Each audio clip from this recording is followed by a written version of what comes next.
പ്രിയമുള്ളവരെ, 55 വർഷങ്ങൾക്ക് മുൻപ് കമലാക്ഷി അമ്മക്ക് ഒരു കുഞ്ഞു പിറന്നു.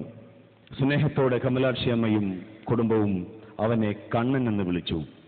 കുഞ്ഞു വളർന്നു വലുതാകുമ്പോഴാണ് ആ കുടുംബത്തിനും കമലാക്ഷി അമ്മക്കും മനസ്സിലാവുന്നത് കണ്ണൻ, ആ കുസൃതി കണ്ണൻ, ബുദ്ധി വളർച്ചയില്ലാത്ത ഒരു കുട്ടിയായിരുന്നു എന്ന്. ഇന്നും 55-ാം വയസ്സിലും കമലാക്ഷി അമ്മ അമ്മമാർക്കൊരു മാതൃകയായി കണ്ണനെ നെഞ്ചോട് ചേർത്ത് പിടിച്ച് സ്വന്തം പൊടിമോനെ പോലെ ഇന്നും വളർത്തി വലുതാക്കിക്കൊണ്ടിരിക്കുകയാണ്. സ്വന്തം കണ്ണനെന്ന ആ 55 വയസ്സുകാരനെ ഒരു 2 വയസ്സുകാരന് കൊടുക്കുന്ന, ഒരു 3 വയസ്സുകാരന് കൊടുക്കുന്ന ലാളന, സ്നേഹം കൊടുത്ത് ലോകത്തിലെ അമ്മമാർക്ക് മാതൃകയായ ശ്രീമതി കമലാക്ഷി അമ്മയെ മലപ്പുറം MCV ചാനൽ അഭിമാനപൂർവ്വം ഇവിടെ ആദരിക്കുകയാണ്. ആ ആദരം ഏറ്റുവാങ്ങാൻ കമലാക്ഷി അമ്മയെയും ആദരം നൽകുന്നതിന് വേണ്ടി പ്രണയത്തിന്റെ പ്രതീകമായ കാഞ്ചനമാലയെയും വേദിയിലേക്ക് ക്ഷണിക്കുന്നു. അമ്മമാരുടെ മാതൃകയെ പ്രണയത്തിന്റെ മാതൃക ഇവിടെ ആദരിക്കുകയാണ്.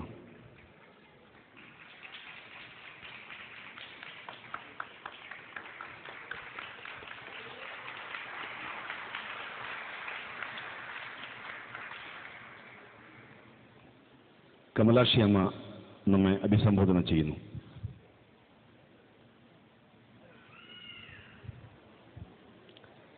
ബഹുമാന്യരായ ജനപ്രതിനിധികളെ, എൻ്റെ വാത്സല്യനിധികളായ എൻ്റെ പൊന്നു മക്കളെ, എനിക്ക് നിങ്ങളോട് പറയുവാനുള്ള ഒരൊറ്റ കാര്യമെന്ന് പറഞ്ഞു കഴിഞ്ഞാൽ, സാമാന്യം ജീവിക്കാൻ, അന്തസ്സായി ജീവിക്കാനുള്ള ഒരു പരിസ്ഥിതിയിൽ പഴയ ഒരു നായർ തറവാട്ടിൽ വലിയൊരു തറവാട്ടമ്മയായിട്ട് ജീവിച്ചു വരികയായിരുപ്പോഴാണ് അവിചാരിതമായ എൻ്റെ മൂത്ത കുട്ടിക്ക് ഒരു പെട്ടെന്നുണ്ടായ ഒരു അപസ്മാര ബാധയിൽ 3-ാം ക്ലാസ്സിൽ പഠിച്ചുകൊണ്ടിരുന്ന കുട്ടിക്ക് പെട്ടെന്ന് അവൻ്റെ ബോധമനസ്സ് മറിയുകയും അവൻ അശരണനാകുകയും ചെയ്യുമായിരുന്നു. പക്ഷേ ഇന്നും അവൻ അരോഗദൃഢഗാത്രനാണ്, യാതൊരു അസുഖവുമില്ല. കണ്ണി കാണുന്ന എല്ലാ ഈ മലപ്പുറത്തിൻ്റെ ഇഷ്ടവിഭവമായ ചിക്കൻ ഞങ്ങൾക്ക് വർജ്യമാണത്. പക്ഷേ മോന് ചിക്കനും ബിരിയാണിയും മതി, അവൻ കഴിക്കും. എന്നാലും അവന് യാതൊരു അസുഖവുമില്ല. അവനെ ഞാൻ ഒരമ്മ ഒരു മകനെ നോക്കുന്നതിന് എന്ത് അംഗീകാരമാണ് മക്കളെ എനിക്ക് കിട്ടേണ്ടത്? അതെൻ്റെ കടമയല്ലേ, ഒരമ്മയുടെ കടമയല്ലേ അത്? ഞാൻ അതിൽ കവിഞ്ഞ് എന്ത് കടമ ചെയ്യുന്നു? പക്ഷെ എനിക്കിതിലുള്ള, അതായത് 2007 എൻ്റെ ഭർത്താവ് മരിക്കുമ്പോൾ ഹാർട്ട് അറ്റാക്കായിട്ട്, അദ്ദേഹം NSSൻ്റെ പ്രതിനിധി സഭാ മെമ്പറായിരുന്നു.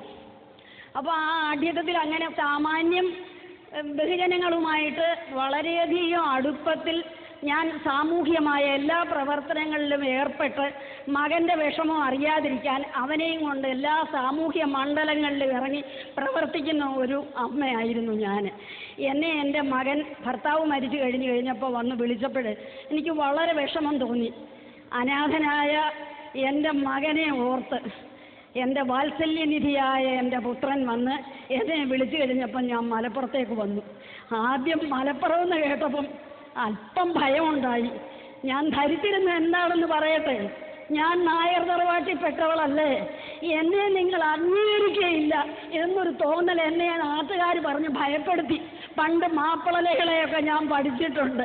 പക്ഷേ 79 വർഷം ഞാൻ പത്തനംതിട്ട ജില്ലയിൽ ജീവിച്ചിട്ട് അവിടെ നേടിയെടുക്കാൻ കഴിയാത്ത മാതൃനിർവിശേഷമായ ഒരു സ്നേഹം ഈ മലപ്പുറത്ത് നിന്ന് 3 വർഷം കൊണ്ട് എനിക്ക് കിട്ടി. ഇത് ഞാൻ സത്യമായിട്ട് പറയുന്ന കാര്യമാണ്.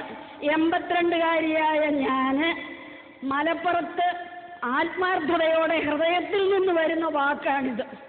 എനിക്ക് ഇങ്ങനൊരു സൽപുത്രനാണല്ലോ എൻ്റെ പ്രസാദുമോൻ, എൻ്റെ ഹരിമോൻ എന്നിപ്പോൾ ഞാൻ ദൈവത്തോട് നന്ദി പറയുകയാണ്. അവന് ഈ നാട്ടിൽ ഇത്രയും നല്ല ആളുകളുമായിട്ട് അവന് സഹകരിക്കാൻ കഴിഞ്ഞല്ലോ. എൻ്റെ മാനസപുത്രനാണ് എൻ്റെ ഷംസുമോൻ. എൻ്റെ ഷംസുമോൻ എന്നോട് പറഞ്ഞു, അമ്മയ്ക്ക് ഞങ്ങളൊരു അവാർഡ് തരാൻ തീരുമാനിച്ചിരിക്കുക. എന്തിനാ മോനെ എനിക്ക് അവാർഡ്? ഞാൻ എന്ത് ചെയ്തു? വെറുതെ ഒരമ്മയാവുമോ? നമ്മൾ പറയാറില്ലേ, വെറും ഒരു നാരി പേറുകൊണ്ട് മാത്രം ചെറു ശിശുവിന് ജനയിത്രിയാകയില്ല. പൊറുതിയും അരുളയണം, അല്ല എന്നാകിൽ മറിച്ച് അവൾ മാതൃവേഷമാർന്നോൾ. അമ്മയുടെ വേഷം ധരിച്ച ഒരു സ്ത്രീയാകത്തേ ഉള്ളൂ. പ്രസവം കൊണ്ട് മാത്രം ഒരു സ്ത്രീ അമ്മയാകത്തില്ല. ആ കുഞ്ഞിനെ പോറ്റി വളർത്തണം. അങ്ങനെ ഞാൻ പോറ്റി വളർത്തിയതല്ലേ ഉള്ളൂ. മകനെ ജോലിക്ക് വിടുമ്പോൾ, അധ്യാപക വൃത്തിക്ക് വിടുമ്പോൾ, മലപ്പുറത്തോട്ട് വിടുമ്പോൾ അല്പവിഷമമുണ്ടായി. പക്ഷേ മക്കളെ ഞാൻ ഇന്ന് സത്യമായിട്ടും പറയുകയാണ്, അഭിമാനമായിട്ട് ഞാൻ പറയുവാണ്, എൻ്റെ മകൻ കാടിക്കുഴിയിലേക്കല്ല വന്നത്. ധാരാളം സുഹൃത്ത് ബന്ധങ്ങൾ അവന് നാട്ടിലെ പോലെ തന്നെ ഇവിടെയുമുണ്ട്. മക്കളെ ആഭിജാത്യമല്ല, കുടുംബമല്ല, സ്വത്തല്ല വലുത്, സ്നേഹമാണ്. ഇവിടെ ജാതിയില്ല, ഇവിടെ ജാതിയേ ഇല്ല, ഇവിടെ മതമില്ല. സത്യം ഞാൻ പറയുവാണ്, ഞാൻ ഇത്രയും ഒരിക്കലും പ്രതീക്ഷിച്ചില്ല. എനിക്ക് കോട്ടക്കുന്നിൽ നടക്കാൻ ചെന്നപ്പോൾ എൻ്റെ മോൻ പ്രഭാത സവാരിക്ക് എന്നെ കൊണ്ടുപോകും. അങ്ങനെ പ്രഭാത സവാരിക്ക് കൊണ്ടുപോയി കഴിഞ്ഞുള്ള ബന്ധമാണ് എനിക്ക്. ഞാൻ എല്ലാവരുടെയും അമ്മയാണ്. എൻ്റെ മുന്നിലിരിക്കുന്ന ശ്രീ ഉദയകുമാറിൻ്റെ വരെ അമ്മയാണ് ഞാൻ. എൻ്റെ ഷംസുമോൻ, എൻ്റെ പ്രിയപ്പെട്ട പുത്രൻ, എനിക്ക് ഓരോരുത്തരുടെയും പേരെടുത്ത് പറയാൻ എൻ്റെ പ്രായം കൊണ്ട് എനിക്ക് ഓർമ്മ നിൽക്കത്തില്ല. എനിക്ക് ഒരുപാട് മക്കളുണ്ട് അവിടെ. എൻ്റെ മക്കള് എനിക്ക് ഈ തന്ന സ്നേഹം ജീവിതത്തിൽ ഒരിക്കലും ഞാൻ മറക്കത്തില്ല. കാരണം വളരെ നന്ദിയുണ്ട്. പിന്നെ ഇത്ര വലിയൊരു അംഗീകാരം കിട്ടത്തക്ക ഒരു ഇത് ഞാൻ ചെയ്തില്ല. ഞാൻ സ്വാർത്ഥിയാണ്. മക്കൾക്ക് വേണ്ടിയാണ് ചെയ്തിട്ടുള്ളത്. ഈ നാടിന് വേണ്ടി ഞാൻ ഒന്നും ചെയ്തില്ല. വാർദ്ധക്യമായി, ഇനി ഈ നാടിന് വേണ്ടി ഞാൻ എന്ത് ചെയ്യാനാ? എനിക്കാവുന്ന കാലത്ത് എൻ്റെ നാടിന് വേണ്ടി ചെയ്തിട്ടുണ്ട്.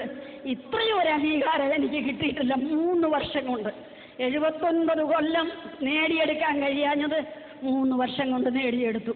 അതുകൊണ്ട് എൻ്റെ അഗൈതവുമായ എൻ്റെ കൃതജ്ഞത ഞാൻ എൻ്റെ പ്രിയപ്പെട്ട ഓരോ മക്കളുടെയും പേരെനിക്ക് ഓർമ്മയില്ല. എൻ്റെ പ്രിയപ്പെട്ട പൊന്നു മക്കൾ, എനിക്ക് അസ്മ, മുജീറ, എനിക്ക് അവരുടെയൊക്കെ പേരെടുത്ത് പറയാൻ ഓർമ്മയില്ല. രുക്യ TV, അവരെയൊന്നും എൻ്റെ ജീവിതത്തിൽ ഹൃദയത്തിൽ നിന്നും മായാത്ത മക്കളാണ്. അവരെയെല്ലാം ഞാൻ ഈ സമയത്ത് അനുസ്മരിക്കുകയാണ്. ഹക്കീം, പേരെല്ലാവരുടെയും ഓർമ്മയില്ല. അതുകൊണ്ട് എല്ലാവരോടും എൻ്റെ നന്ദി രേഖപ്പെടുത്തിക്കൊണ്ട് ഞാൻ ഈ പുരസ്കാരം ഏറ്റുവാങ്ങിക്കുന്നു.